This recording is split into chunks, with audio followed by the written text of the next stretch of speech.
Hi, my name is Dave Reski, CEO of Now Speed Marketing, and welcome to this edition of Marketing in the Now, where we talk about the best ideas in digital marketing. And my guest today is Cindy Machles, co-founder and CEO of Glue Advertising and Public Relations. Cindy was the CMO of Secure Check AI.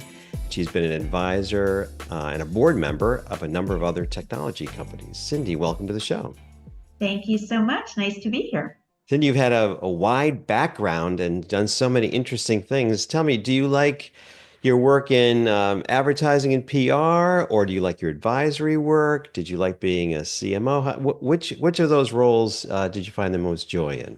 Well, so I still do all of them actually. So although you said was CMO of Secure Check AI, I still am. And part of it is I like the variety. It's kind of like going to a salad bar. I can pick from this part today and this part tomorrow. Although of course, client needs can cause me to have to absolutely focus over here. But I think what's interesting is everything I do is related. Hmm. So the AI piece of what I do is related to advertising, and the advertising piece of what I do is related to AI. That's awesome. Well, you've got a wide variety of things going on. I'm sure you're learning a lot, and that's what we're here to talk about today. You and I were having a really interesting conversation about AI, and I wanted to start the conversation today with just talking about some of the interesting things you're seeing in AI and how people are using it in marketing. What are you seeing today? Well, I'm seeing one way that's very interesting is the way that we're using it at Secure Check AI. So what we're doing over there is we have a product that is specific to the life sciences industry. And the way the life sciences industry works is there are medical, legal, regulatory review meetings that happen every couple of weeks. And these are to go through promotional materials that are under consideration and make sure that they line up with all the rules and regulations before they're released to the marketplace. And the way this used to work is the team would read every piece from beginning to end as if they had never seen it before. And that, of course, is terribly inefficient and it delays promotional pieces getting to market in a way that can thwart competitive advantage for brands. So, what we have is an AI product that goes into approved materials, grabs content, matches it with the references. On the healthcare side, we have something called ISI, which is important safety information. Make sure that's on pages where it should be. So we put that into a library, and then when new materials are uploaded, the AI automatically checks those materials against the library and can tell the medical, legal, regulatory team where there might be a variation that requires their focus. Wow, that sounds like a really powerful tool and a perfect use for AI. I mean, what you described before, it sounds grueling, right? That detailed Oh, look at for everyone. every word to Yes, make sure it's in yeah. compliance, right? And compliance, sometimes we give compliance a bad name, but compliance is super important because you need to make sure that A, you're doing it legally, but also these are medical issues. You want to make sure it's accurate and correct, and you're giving people correct Well, information, right? all of that is what goes on here. But unfortunately, you know, life happens. And sometimes you might have the medical legal review team that approved the previous piece not available to see a piece that's essentially derivative. And they may have a different point of view. And at least with a tool like this, everyone aligns around the fact that, okay, this was approved before. If we're going to make a change, let's have a real reason why we are. And also, again, as you say, let's not go over everything we've seen before. This is streamlining and making the process efficient. And we look at it as, I'm sure as you know, and people listening to this podcast know, there are a lot of pie in the sky AI applications that we're hearing about. And this is proven and practical, really low risk. We're already at a number of pharmaceutical companies, and we've gotten lots of interest because we've integrated with other parts of the approval process. So there's other technology being used. It's a little further upstream than we are, and we've integrated with that. And so it simplifies everything. Wow, that's really powerful. Talk to me about like the productivity improvements you think you're seeing. I mean, you may be measuring this carefully, or you may just have a guess, but do you think that your team is like this process itself, is it like 10% better? Are you like 100, percent? more efficient? Is this 10x more efficient? Just talk to me about what you think that you're delivering with this AI capability. So we're just in the process of doing that. We have some pilots that are telling us in the real world what's happening, but our best back at the envelope guess is that we will improve productivity by at least 50%, Hmm. if not maybe even more than that. This is early days. I think, as in all cases where AI is used, it gets smarter. We all get better at how to partner with AI because AI, as we know, it can't just be out there left alone. It doesn't work that way. And I think over time that we're going to see incredible improvements. And what's great for marketers is those dollars saved to develop materials allows them to have more working dollars in market. So they Hmm. can spend more on the activities to reach consumers rather than activities created to prepare the materials that they're going to be using. Yeah, that makes sense. And you're taking so much of the drudgery out of that particular piece of work. Now, a lot of people, when they're thinking about AI, are concerned about, AI taking jobs or replacing people. Are you seeing that in your work, or is this productivity benefit really just letting people have more time to do more interesting things, or, like you said, bring budget back into more interesting campaigns? So I think there will be a shifting of spend. I think that we will probably take money that's been used to develop materials and put it into the marketplace. And so the people who are actually using it in the marketplace, perhaps influencers, perhaps people who are preparing broadcast or those kinds of things, I think that there might be more work for those folks to do. I also think, as you say, you use the word drudgery. I think that's a really strong word for what we're taking out of the mix here. And drudgery in a way that creates opportunities for human error because humans are not good at repetitive, boring tasks. And I find that for me, it's freed up my time to provide more strategic support to my clients. It's freed up the time of our creative folks to develop more interesting, innovative campaigns. So there's a bit of a shifting.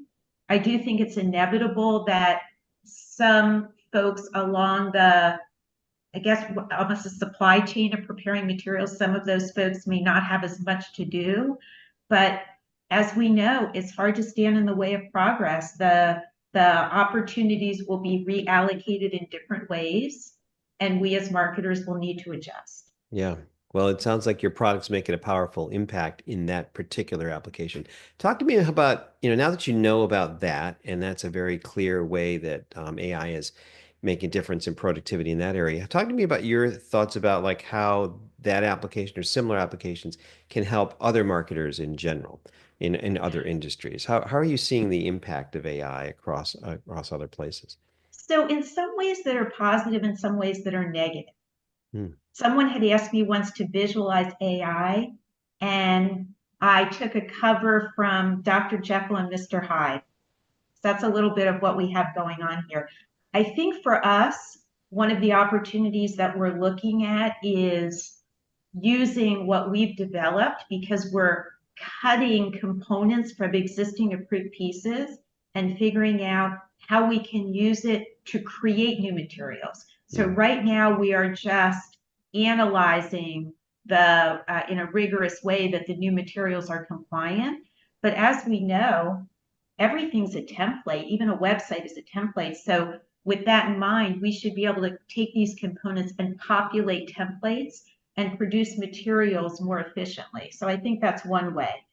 Another application of AI I saw, and I'm mixed about how I feel about this, is in the advertising world, what has been developed is a way that you can do market research with AI bots that are developed based on personas of a target audience. So instead of having to hold a focus group or a one-on-one interview where you recruit a live person, you instead talk to essentially a bot that has the features of the target audience that you are looking to reach. It would be a bot that is presumably representing the same age group, the same income level, the same interests, all of that. My worry about that is do we get to a point where we've almost taken the authenticity out of things and the surprise, and that we migrate to something that is too homogenized because the way that we are creating these personas, it's based on existing content that we're mining over and over and over again. So I'm a little, I don't know. I'm on the fence about this one. I think it can be useful. I think we need to, though, use it carefully, and we have to be mindful of some of the downsides here as I just laid out. Those are the ones I see anyway. Yeah, absolutely. It's interesting you mentioned the market research one. My daughter is actually the head of market research for one of those companies doing that. So it's very Ah, interesting. She's got definite perspectives, but it does deliver, just like your application, a massive productivity and speed improvement to be able to get deep market research from hundreds of people in a totally automated way. So it's powerful. But leaving that one aside for a second, let's just talk about your first example there, which is yeah, really which I might call this idea of leveraging AI to create derivative content. So exactly right. so I think it's very interesting because like just like in your environment, you've got maybe technical content. And you may want to take that technical content and create more consumer-oriented content, or you may want to create ads about it, or you may want to create blog posts about it, or you may want to create social media posts about it, or you may want to use it to aggregate these blogs and then put it together into a white paper, or maybe you want to do a webinar, maybe you want to create a video. All these things took tremendous amounts of time and really limited marketers from creating all of the content to be consumed in all the different ways that they needed to be. So, are you seeing the kind of this opportunity now to create lots of different derivative content using AI, or do Well, you think we're still going to just create the same amount of content? It'll just take us less time. so I think it will certainly stretch budgets to go further. But Hmm. with anything, I don't know that more stuff is the answer. Hmm. It might be. We have to make sure strategically when we decide what we're going to do, we're doing it for the right reasons to the right target audiences through the right channels. So I think all of that, that's marketing 101. None of that goes away. Insights and developing materials that capitalize on those insights, that doesn't go away. I think what becomes an opportunity, and you were kind of starting to go there, and I'm sure this is in your mind, is the ability for more personalization. Hmm. At true personalization, we couldn't possibly before manage as many different versions of content as AI will allow us to create and create well and deliver to just the right people who are going to find that content more relevant than other content they've seen, either for this product or other products. And for that reason, the actions that we are looking to stimulate, I think are more likely to will be more likely to occur. I think we will get better results. Yeah, absolutely. So, like, if you want to create an information piece or an educational piece about your product. In the past, we might have created one piece and let everybody read it and then draw their conclusions. Now, what we could do is we could spin that for someone in the early phase, in the research phase of the buying process, someone who's more deeper, looking for more competitor information, deeper product information, and then maybe in the purchase phase, looking for company information, all that kind of stuff. We can also spin it by maybe by user type. We could spin it by geography, right? So, I for the mean, it's Israeli you market, leave for it the to German market. Yeah. right. You leave it to your imagination. All of that can be done.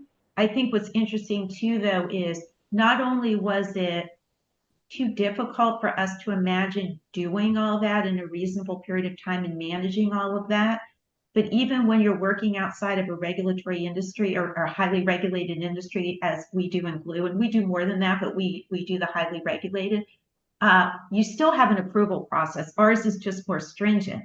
So you have to think about not only developing all of that content, but managing it, approving it, and delivering it in a way that is possible. And I think that's what AI is allowing us to do. Interestingly, I mean, when you think about media, we've been using AI tools on the media side forever. That's essentially what programmatic buying is. Hmm. And that's been around for a very long time. So I don't think that people have thought of that as being guided by the earlier forms of AI, but essentially it has been.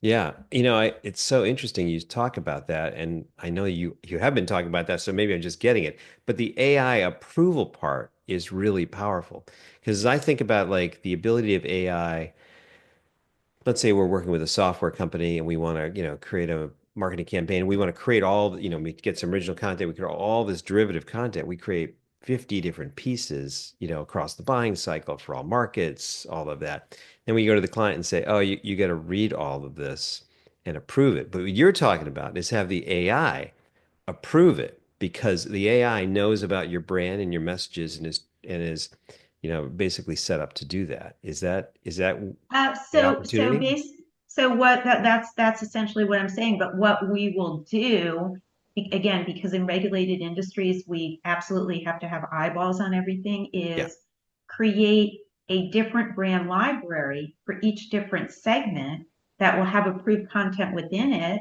and that can be compared to all of these different versions that are created. And that way, on in healthcare we call it the medical legal review team, that way they have a helpmate that is also sorting things for them, because the sorting is can be just as overwhelming when you have a lot of different versions, like, oh my gosh, well, wait a second, did we approve that one, or what's different here? And AI sorts all of that out. Wow, I hadn't even thought about that. But yeah, the challenge in regulated industries. But I think the challenge in unregulated industries will be similar because you're going to have to Absolutely. manage lots of different content. And even if there's not regulatory approval, there's still corporate approval. We got to make sure Absolutely. things are accurate and correct. So that is, yeah, that is super powerful.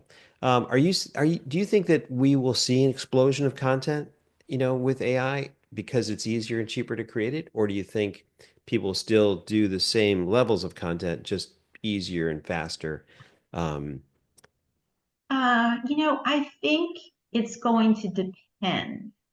I think so. I do a lot of mentoring of startups, for example, and the startups, what they're looking to do is do the basic block and tackle tactics very, very well, as inexpensively as possible, and get them to the right target audience, the right time, as relevant as it can be.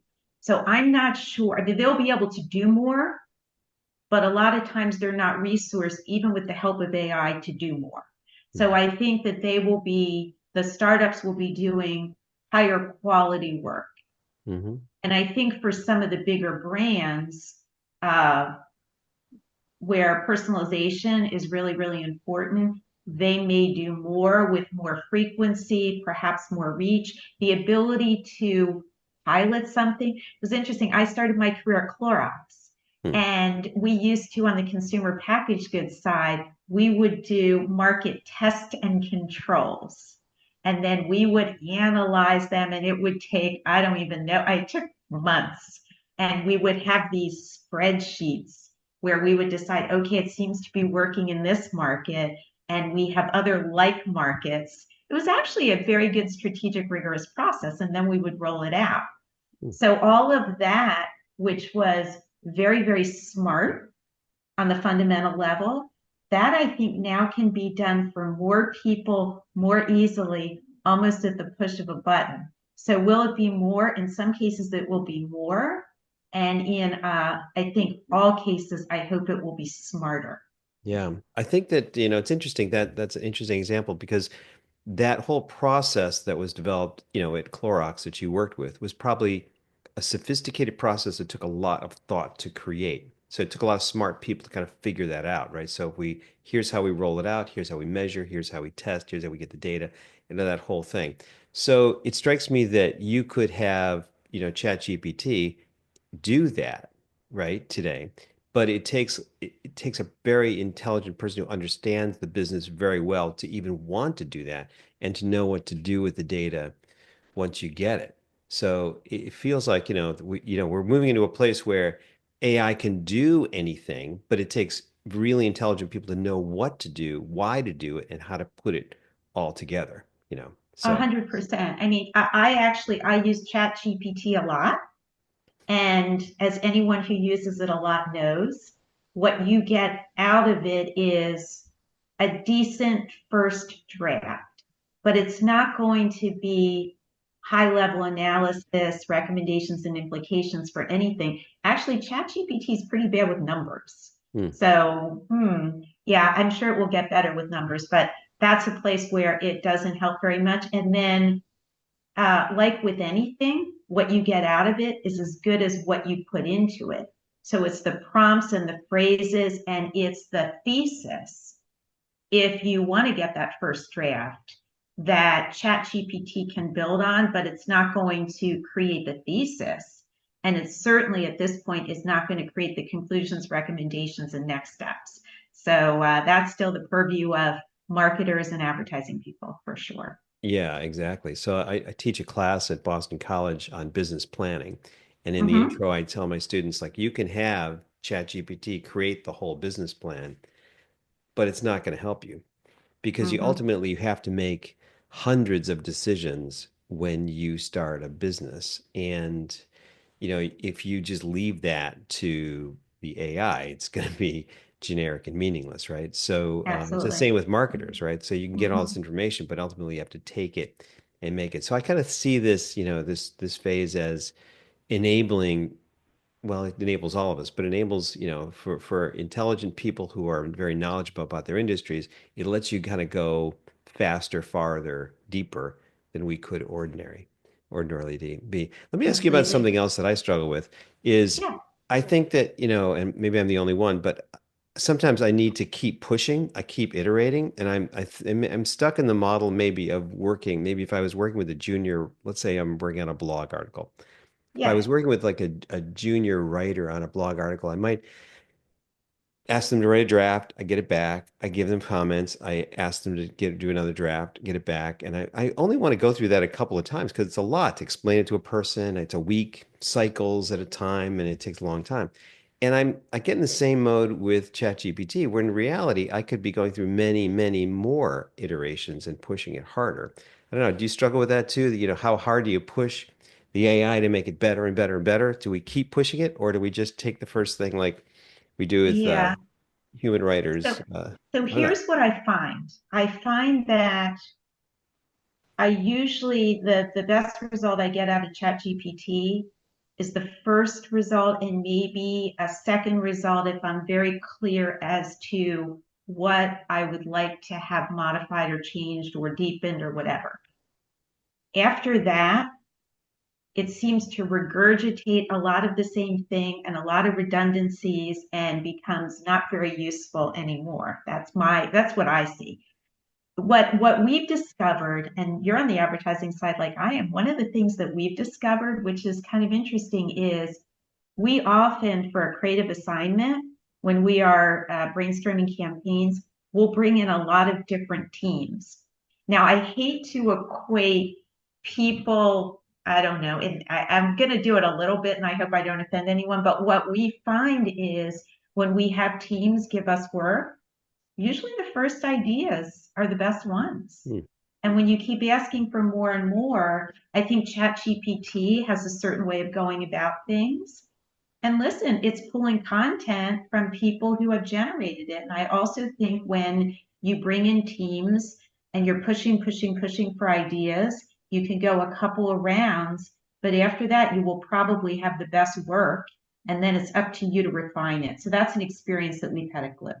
Yeah, it's interesting. So be careful how we push it and how many times we push it. We've just got a few Mm-hmm. minutes left, Cindy. I want to ask you about other media. Have you done any experimentation with video or blog interactions or any of these audio tools Yeah. on AI? And where do you see the kind of future of that going? So not very good right now is what I've seen. And honestly, I haven't looked at it for a few months and in a few months can be a lifetime. So maybe it's better now than what I've seen. But I felt what I saw came across as obviously AI. Hmm. And when something comes across as obviously I think from a marketing point of view, it just seems as if you've cut a corner, you're not trying to do something in a quality way. And I think that people who receive the information, they respond in kind. Hmm. So far, not a fan. I think AI, well, AI so far for us has been useful in a couple of ways. One is the not so great first draft that really needs to be refined by a person and not really by AI so much as I've said, because it can't go much further after maybe a first or second draft. We've also used it to help us create stock art that doesn't exist. Hmm. But then we still make sure to refine it ourselves and retouch it in certain ways that make sure that it feels authentic, like everything has been combined properly. But if we're looking for a certain age, a person of a certain age in a certain setting, maybe a certain um, some other quality, I don't know, blue eyes, whatever it would be, sometimes we can't find exactly that.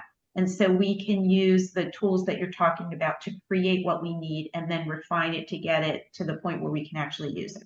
Yeah. So in the hands of a graphic designer, the graphic tools can be amazing. In the hands maybe of a video editor, you can kind of get fast. In the hands of a writer, it can be good. So there's still a need and still a lot of value by the expert humans who are leveraging these tools to put it together. I think one of the things I see happening is sometimes, in the hands of inexperienced people, they get a little bit done and they think the rest is all easy. So I think that, we have to be careful how we're using it.